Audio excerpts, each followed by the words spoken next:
여러분, 혹시 이런 착각 속에 살고 계신 건 아닙니까? 회사 그만두고 카페 하나 차리면 월 300은 벌겠지?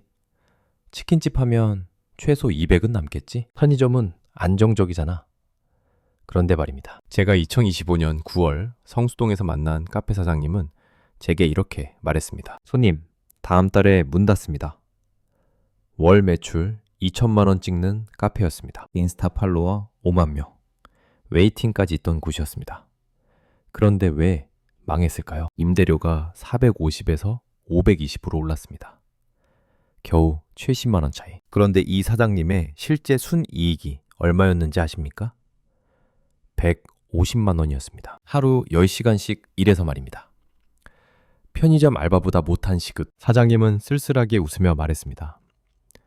2, 6년은 더 지옥일 것 같아서 미리 정리했어요. 자, 이게 한 사람 이야기일까요? 절대 아닙니다. 2024년 자영업 폐업이 100만 8천 명을 돌파했습니다. 100만 명입니다. 서울 송파구 인구가 통째로 사라진 겁니다. 2025년 1분기에만 카페 743개가 문을 닫았습니다. 통계 시작 이래 처음 있는 일입니다. 그런데 텔레비전에서는 뭐라고 합니까? 경기가 회복되고 있습니다. 소비가 살아나고 있습니다. 거짓말입니다. 당신이 체감하는 그 지옥이 진짜입니다. 방송은 당신에게 진실을 말하지 않습니다. 오늘 제가 말씀드릴 12개 업종 중 하나라도 해당된다면 당신은 지금 지뢰밭을 맨발로 걷고 있는 겁니다. 더 중요한 건 이겁니다. 왜 열심히 해도 망하는지 그 잔인한 구조를 정확히 아셔야 합니다. 개인의 노력으로는 절대 이길 수 없는 시스템이 작동하고 있습니다. 대한민국 자영업자가 몇 명인지 아십니까? 550만 명입니다. OECD 국가 중 1등입니다. 축하할 일일까요? 천만에요. 이건 재앙의 신호입니다. 이 550만 명이 지금 3개의 폭탄을 동시에 안고 있습니다. 첫 번째 폭탄, 고물가. 두 번째 폭탄, 고금리. 세 번째 폭탄, 소비 절격. 그런데 더 무서운 건 이겁니다. 임대료는 평균 15% 올랐습니다. 대학가는 20% 이상 폭등했습니다. 인건비는 어떻습니까? 최저임금이 시간당 1,320원입니다. 작년보다 290원, 2.9% 인상. 별거 아닌 것 같습니까? 하루 8시간, 한 달이면 215만 원입니다. 알바 2명 쓰면 430만 원이 날아갑니다. 원재료 가격은 평균 12% 상승했습니다. 자, 여기서 질문 하나 드리겠습니다. 임대료 15% 오르고 인건비 3% 오르고 원재료 12% 오르면 메뉴 가격을 얼마나 올려야 할까요? 최소 10%는 올려야 합니다. 그런데 손님들이 받아줄까요? 절대 안 받아줍니다. 왜냐하면 지금 소비자들은 돈이 없거든요. 아니, 정확히 말하면 돈은 있는데 안 씁니다. 왜 안 쓸까요? 앞날이 불안하기 때문입니다. 실업률이 올라가고 금리가 높고 부동산은 무너지고 있습니다. 그런데 방송에서는 뭐라고 합니까? 걱정 마세요. 괜찮아질 겁니다. 이게 바로 당신을 죽이는 거짓말입니다. 첫 번째 카테고리입니다. 소비 습관이 바뀐 업종. 제목만 들으면 별거 아닌 것 같습니까?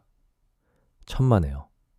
이게 가장 무서운 겁니다. 왜냐하면 아무리 열심히 해도 고객이 안 오거든요. 첫 번째 업종, 일반 카페. 스타벅스는 항상 사람 많던데요. 그렇게 생각하시는 분 계십니까? 이 숫자를 보십시오. 2025년 1분기 카페 743개가 사라졌습니다. 역사상 처음으로 감소한 겁니다. 폐업률 4.2%. 왜 이렇게 됐을까요? 요즘 젊은 사람들 집에 뭐가 있는지 아십니까? 커피 머신입니다. 캡슐 커피, 원두 커피. 집에서 2,000원이면 카페 수준 커피를 마십니다. 아니면 편의점에 갑니다. GS25 프리미엄 아메리카노가 1,500원입니다. 카페는 5,000원입니다. 더 무서운 건 이겁니다. 강남 주요 상권에서도 카페 공실이 올라가고 있습니다. 강남입니다. 돈 많은 사람들 동네에서도 카페가 안 된다는 겁니다. 두 번째 업종, PC방. PC방은 게이머들 천국 아닙니까? 옛날 얘기입니다. 게임 이용 시간이 6% 감소했습니다. PC방 가동률이 20%입니다. 컴퓨터 100대 중 20대만 켜져 있다는 겁니다. 왜 그럴까요? 요즘 애들 뭐로 게임합니까? 휴대폰입니다. 배틀그라운드 모바일, 리그 오브 레전드, 와일드리프트 전부 휴대폰으로 합니다. 집에 플레이스테이션이 있으면 PC방 갈 이유가 없습니다. 거기에 전기료는 폭등했고 인건비는 시간당 1,320원입니다. 세 번째 업종, 소규모 의류 매장, 동네 옷가게 말입니다. 백화점이나 대형 쇼핑몰은 여전히 사람 많던데요? 맞습니다. 무신사, 에이블리, 자라, 유니클로 같은 대형 매장은 사람 넘칩니다. 문제는 소규모 동네 옷가게입니다. 옷 20벌, 30벌 걸어놓고 파는 그런 가게 말입니다. 요즘 젊은 사람들 옷 어디서 삽니까? 온라인입니다. 무신사, 지그재그에서 수천 개 옵션을 봅니다. 리뷰 보고, 코디 보고, 최저가 찾아서 삽니다. 아니면 당근, 번개장터, 중고로 삽니다. 시착은요? 온라인도 무료 반품됩니다. 집에서 편하게 입어보고 안 맞으면 보냅니다. 동네 옷가게는 선택지가 20개밖에 없습니다. 가격은 온라인보다 비쌉니다. 왜 그 가게에 갑니까? 이 세 업종의 공통점이 뭡니까? 소비자의 발길이 끊겼습니다. 아무리 인테리어 예쁘게 하고 아무리 친절하게 해도 소용없습니다. 손님이 안 옵니다. 이게 첫 번째 지옥입니다. 두 번째 카테고리입니다. 플랫폼에 잡아먹히는 업종. 이건 더 잔인합니다. 왜냐하면 손님은 옵니다. 매출도 나옵니다. 그런데 돈을 못 봅니다. 왜일까요? 플랫폼이 다 가져가거든요. 네 번째 업종, 배달 전문점. 배달의 민족, 쿠팡이츠 하시죠? 편하죠? 그런데 사장님 입장에서는 지옥입니다. 중개 수수료가 2%에서 8%라고요? 거짓말입니다. 실제로 계산해 볼까요? 중개 수수료 7%, 배달비 사장님이 부담합니다. 2,500원. 광고 안 하면 주문 안 들어옵니다. 월 10만 원. 결제 수수료 3%. 전부 합치면 얼마일까요? 실질적으로 15%에서 20%입니다. 광고 많이 하는 업체는 25% 넘어갑니다. 월 매출 2천만 원이면 400만 원을 플랫폼에 줍니다. 다섯 번째 업종, 편의점. 편의점은 안정적이지 않습니까? 안정적으로 망합니다. 24시간 돌려야 합니다. 알바 써야 합니다. 시간당 1,320원입니다. 하루 24시간이면 약 25만 원입니다. 한 달이면 750만 원입니다. 거기에 본사 수수료 내야 합니다. 본사가 떠넘기는 물량 받아야 합니다. 팔리지도 않는 신제품 말입니다. 순이익률이 얼마인지 아십니까? 5%도 안 됩니다. 점주 실수령이 200만 원에서 400만 원입니다. 여섯 번째 업종, 치킨집, 프랜차이즈 치킨집 말입니다. 닭고기 값이 작년보다 15% 올랐습니다. 본사 로열티 내야 합니다. 원지르는 본사에서 사야 합니다. 비싸도 사야 합니다. 거부하면 계약 해지됩니다. 월 매출 3천만 원은 찍어야 손익 분기점입니다. 그런데 요즘 치킨 주문은 얼마나 줄었는지 아십니까? 배달비만 4,000원입니다. 치킨값 2만 원에 배달비 4,000원이면 2만 4,000원입니다. 차라리 편의점 도시락 먹습니다. 이 세 업종의 공통점이 보이십니까? 손님은 있는데 돈을 못 봅니다. 왜냐하면 플랫폼과 본사가 이익을 다 가져가거든요. 이게 두 번째 지옥입니다. 세 번째 카테고리입니다. 구조 붕괴로 연쇄 몰락하는 업종. 이건 가장 절망적입니다. 왜냐하면 개인의 노력으로는 어떻게 할 수 없거든요. 산업 구조 자체가 무너지고 있습니다. 일곱 번째 업종, 학원. 특히 일반 과목 학원, 수학, 영어 학원 말입니다. 2025년 학생 수가 505만 명입니다. 2030년에는 408만 명으로 줄어듭니다. 학생이 100만 명 사라지는 겁니다. 지난 10년간 폐교가 391개입니다. 학교도 문 닫는데 학원이 살아남을까요? 거기에 메가스터디, 대성 마이맥 같은 온라인 강의가 시장을 장악했습니다. 인강 하나면 전국 1등 강사 수업 듣습니다. 월 10만 원이면 무제한입니다. 동네 학원은 한 달에 50만 원 받습니다. 누가 선택하겠습니까? 여덟 번째 업종, 동네 빵집. 개인이 운영하는 베이커리 말입니다. 파리바게뜨 뚜레쥬르가 전국에 몇 개 있는지 아십니까? 약 8,000개입니다. 어딜 가도 파리바게뜨 뚜레쥬르가 있습니다. 그런데 이 대형 베이커리가 뭘 합니까? 저가 공세입니다. 빵 4개에 10,000원 행사를 합니다. 개인 베이커리는 빵 하나에 5,000원 받습니다.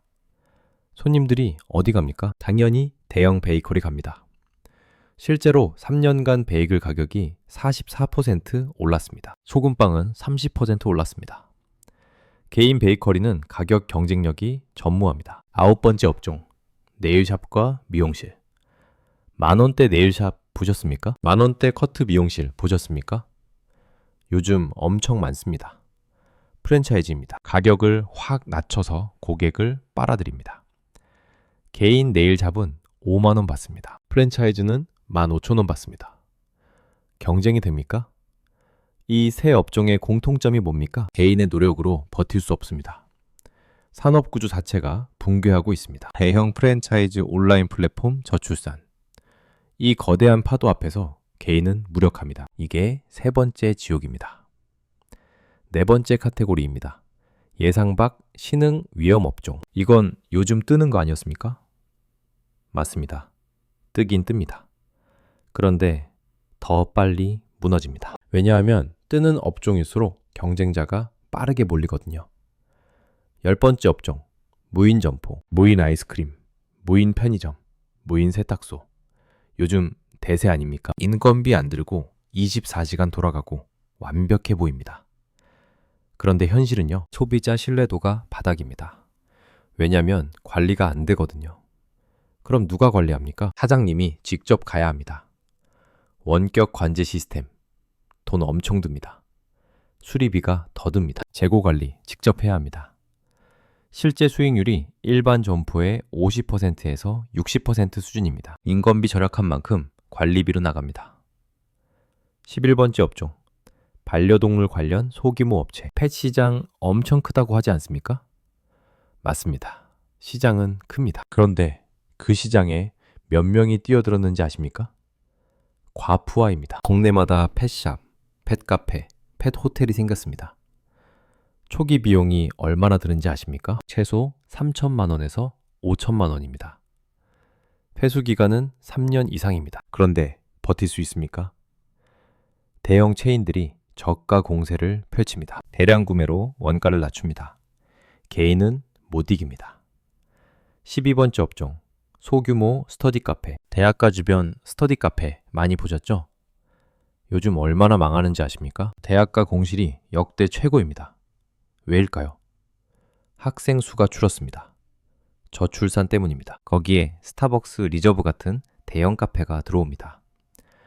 이 세 업종의 공통점이 뭡니까? 요즘 뜨는 업종일수록 경쟁이 과열됩니다. 그리고 더 빨리 무너집니다. 이게 네 번째 지옥입니다. 자, 지금까지 12개 업종을 말했습니다. 혹시 여러분이 생각하고 있는 업종이 있었습니까? 혹시 지금 하고 계신 업종이 있었습니까? 그렇다면 질문이 생깁니다. 도대체 왜 이렇게 됐을까요? 성수동 카페 사장님 이야기 기억하십니까? 월 임대료 450만 원에서 520만 원, 월 매출 2천만 원, 순이익 150만 원. 하루 10시간 일해서 말입니다. 이게 개인의 문제입니까? 절대 아닙니다. 구조가 무너진 겁니다. 첫째, 3중 비용 폭탄입니다. 임대료, 인건비, 원재료 세 가지가 동시에 폭발했습니다. 그런데 방송에서는 뭐라고 합니까? 경기가 좋아지고 있습니다. 거짓말입니다. 당신의 월세는 올랐고 알바비는 올랐고 재료값은 올랐습니다. 그런데 손님은 줄었습니다. 이게 진실입니다. 둘째, 소비 양극화가 심화됐습니다. 이 숫자 좀 보십시오. 백화점 매출이 42% 증가했습니다. 편의점 매출은 39.2% 감소했습니다. 이게 무슨 의미일까요? 돈 많은 사람은 명품 삽니다. 루이비통, 샤넬 잘 팔립니다. 돈 없는 사람은 편의점 도시락 먹습니다. 그럼 중간은요? 없습니다. 2만 원, 3만 원대 외식이 무너졌습니다. 가성비 극대화 소비 패턴이 고착됐습니다. 비싸게 먹을 거면 제대로 먹습니다. 싸게 먹을 거면 최대한 쌉니다. 중간 가격대는 선택받지 못합니다. 그런데 자영업자 대부분이 어디 타깃입니까? 중간 가격대입니다. 셋째, 자영업 과푸화입니다. 대한민국 자영업자가 550만 명입니다. OECD 1등입니다. 이게 얼마나 많은 숫자인지 아십니까? 전체 취업자의 20%가 넘습니다. 5명 중 1명이 자영업자입니다. 그럼 어떻게 됩니까? 같은 상권에 같은 업종이 우후죽순 생깁니다. 커피숍이 3개 있던 거리에 5개가 됩니다. 고깃집이 2개 있던 골목에 4개가 됩니다. 신규 진입자가 들어옵니다. 저가 공세를 펼칩니다. 기존 업체도 가격을 내립니다. 결국 다 같이 망합니다. 넷째, 플랫폼 종속이 심화됐습니다. 배달, 유통, 결제 모든 게 플랫폼에 의존합니다. 배달의 민족 없이 치킨 팔 수 있습니까? 쿠팡 없이 물건 팔 수 있습니까? 카드 결제 없이 장사할 수 있습니까? 없습니다. 그럼 플랫폼이 수수료 올리면 어떻게 됩니까? 그냥 내야 합니다. 당신은 선택권이 없습니다. 이게 신자유주의 시대 새로운 지주입니다. 땅 주인이 아니라 플랫폼 주인이 당신을 착취합니다. 그렇다면 이제 질문이 바뀝니다. 어떤 업종이 살아남을 수 있습니까? 절망만 말씀드리면 안 되죠. 희망도 있습니다. 지금부터 2026년 현재 기준으로 상대적으로 안전한 업종 5가지를 말씀드리겠습니다. 첫 번째, 전문기술 서비스업. 에어컨 고장났을 때 어떻게 합니까? 유튜브 보고 직접 고칩니까? 아닙니다. 기술자 부릅니다. 보일러 고장났을 때 어떻게 합니까? 역시 기술자 부릅니다. 자동차 정비는요, 특히 전기차 수입차는요, 전문 정비소 가야 합니다. 이 업종들의 공통점이 뭡니까? 온라인으로 대체 불가능합니다. 숙련이 필요합니다. 경쟁자가 적습니다. 왜 적을까요? 젊은 사람들이 안 배우려 하거든요. 기술자가 고령화됐습니다. 신규 진입이 적습니다. 그럼 어떻게 됩니까? 기술자 파워가 셉니다. 두 번째, 필수 생활 서비스. 경기가 나빠도 꼭 써야 하는 것들입니다. 장례 서비스. 사람이 죽으면 어떻게 합니까? 장례 치러야죠. 고령화 사회입니다. 수요가 증가합니다. 이삿짐 센터. 전월세 이동이 지속됩니다. 세탁소, 특히 고급 의류 세탁. 명품 산 사람들 늘어납니다. 세 번째, 시니어 타깃 업종. 2025년 65세 이상 인구가 얼마인지 아십니까? 950만 명 돌파했습니다. 2030년이면 1300만 명 넘어갑니다. 인구의 4분의 1이 노인입니다. 그럼 뭐가 필요할까요? 노인 돌봄, 요양 서비스, 실버 헬스케어, 실버 체육관, 시니어 모빌리티, 전동 휠체어, 전동 스쿠터. 네 번째, 초개인화 서비스. 나만의 전문가가 되는 겁니다. 1인 컨설팅, 세무, 노무, 법률 전문 영역입니다. 프리랜서 전문직, 영상 편집, 디자인, 포트폴리오만 있으면 됩니다. 개인 트레이너 코칭, 1대1 맞춤 서비스입니다. 이 업종들의 공통점이 뭡니까? 초기 비용이 낮습니다. 온라인으로 확장 가능합니다. 장소 제약이 없습니다. 다섯 번째, 특화 먹거리. 오직 여기서만 먹을 수 있어야 합니다. 지역 특화 음식. 부산 가면 꼭 가는 그 맛집. 대체 불가능합니다. 1인 셰프 다이닝. 예약제로 소량만 만듭니다. 고급합니다. 케이터링 도시락. 특히 기업 병원 납품, B2B 장사입니다. 이 5가지 업종의 공통점이 보이십니까? 온라인으로 대체 불가능합니다. 플랫폼에 의존하지 않습니다. 차별화 요소가 명확합니다. 그렇다면 마지막으로 한 가지만 더 말씀드리겠습니다. 당신이 지금 자영업을 고민하고 있다면 이것만은 반드시 확인하십시오. 3년 버틸 자본이 있습니까? 초기 투자비만 있으면 안 됩니다. 운영자금 1년치 필요합니다. 생활비 6개월치 필요합니다. 자본 없이 시작하면 1년 안에 망합니다. 여러분, 2026년 대한민국에서 자영업은 더 이상 마지막 선택지가 아닙니다. 준비 없이 뛰어들면 빚만 남습니다. 퇴직금 날리고 대출받고 결국 파산합니다. 하지만 정확한 정보와 전략이 있다면 여전히 살아남을 수 있습니다. 열심히 하는 것만으로는 부족합니다. 어디서 열심히 하느냐가 생존을 결정합니다. 당신은 준비된 사람입니까? 아니면 시스템이 준비한 먹잇감입니까? 선택은 당신의 몫입니다.